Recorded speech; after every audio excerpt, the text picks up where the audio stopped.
on deck. Everybody wake up.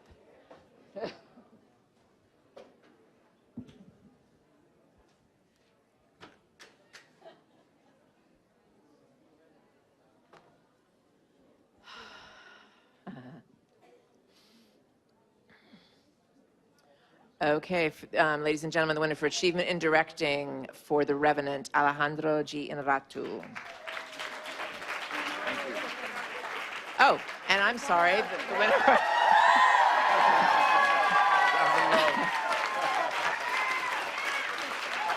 Wow.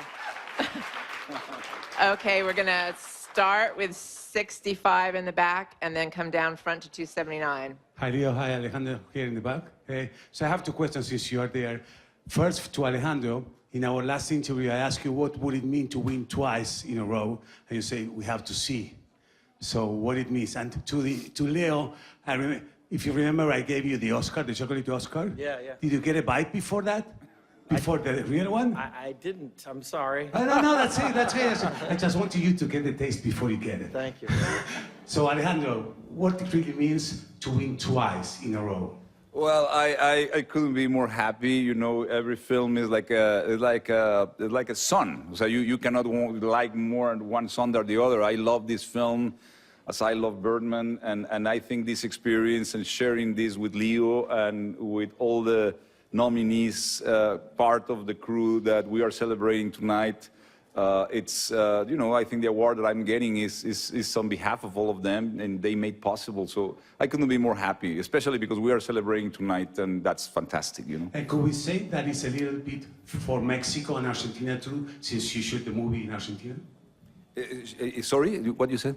Could we say that the movie is also for Mexico and for Argentina, since it's your country and you did the movie also in Argentina? Well, all the crews were amazing, and obviously the people in Argentina were fantastic. We have a great time there. We're coming down here to 279, then we'll go to the back to 113. Hi, Lepacazo Sandoval, down here. I don't see you. Oh, there you are.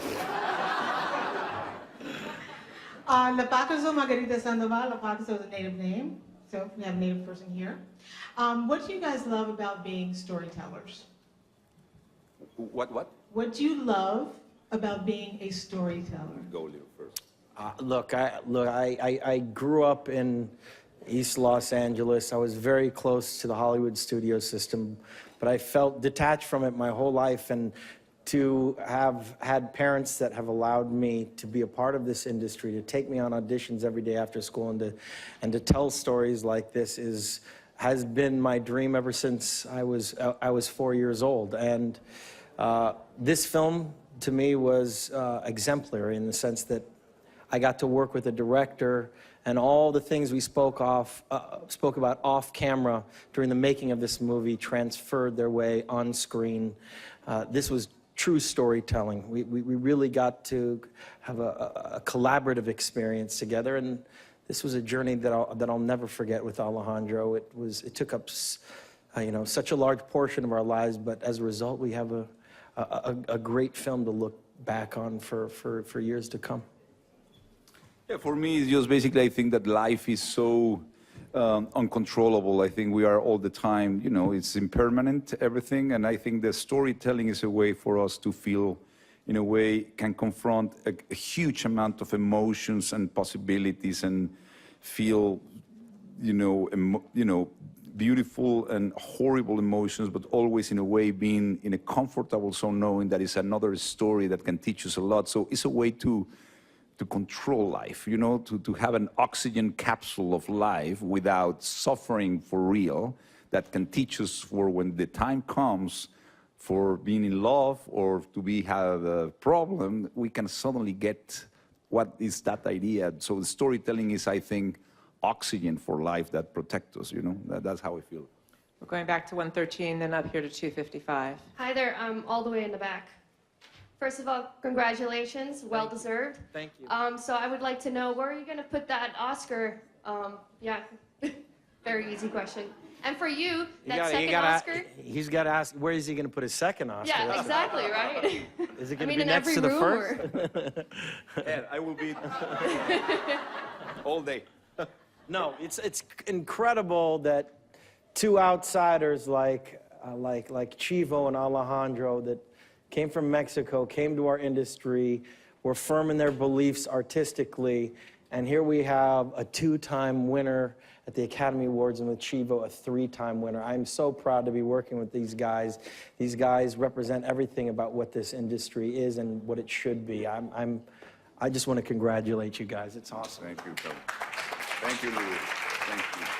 Coming down here to 255, and then we'll go over to 206. Alejandro, aquí Carlos Pérez de TV Azteca, de este lado, por acá, izquierdo. Ah, ya. Sí, México está muy orgulloso de ti, he estado checando las redes sociales, está volcado. Me gustaría, la orquesta al final te estuvo persiguiendo un poco en tu discurso, pero me gustaría que profundizaras o que te extendieras ahora sí con toda comodidad sobre este tema de igualdad y que lo más importante es la calidad de tu trabajo y no cómo te ves. Well, I think the question is that he wants me to extend in what I said in the stage where I was being interrupted by music. But anyway, I want to say what I want to say, which is something that is absurd. I think that the debate is not only about black and white people. I think the diversity really includes, you know, what that means, that now is Oscar so brown or what? I mean, I think we are yellow and Native Americans and Latin Americans. So the complexity of the society of the world is much more than one or the other. I think is, again, I think it's becoming a little bit very polarized, very politicized, without observing the complexity and the beautiful of how being this country so mixed, as my country, which is mixed, but this is a multi-mixed country.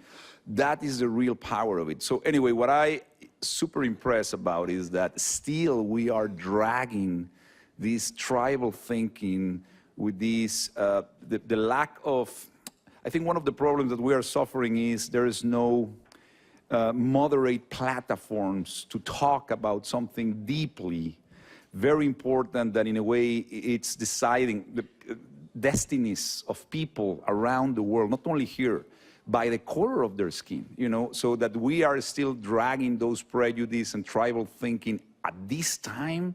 It seems to me absolutely absurd. I mean, something that I think, in the 50s, I remember that the people that have long hair, the Beatles, were considered like, oh my God, I will never, you know, and that was so stupid that now we laugh about it. Why we cannot get rid of those prejudices about the color of skin, you know, it's completely irrelevant. Anyway, that's what I want to say, you know.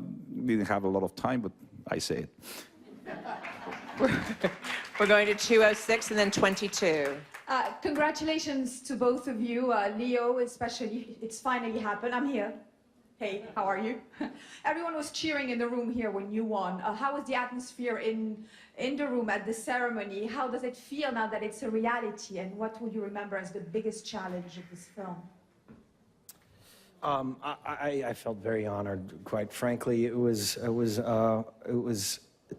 This whole thing has been an amazing experience, and you know, for me to be able to sit there and not only talk about the film, but to talk about something that I've been duly as obsessed with besides cinema, and that's, you know, our environment and climate change. To be able to speak about that in a platform of, I don't know, hundreds of millions of people that are watching this, to me, this, like I said, this is the most existential crisis our civilization has ever known, and I wanted to speak out about that tonight because simultaneously, while doing this brilliant film that Alejandro directed, I've been doing a documentary about climate change, which has brought me to Greenland, to China, to India to speak with the world's leading experts on this issue. And the time is now. It's imperative that we act. And I really wanted tonight. I feel so overwhelmed with, you know, with gratitude for what happened tonight.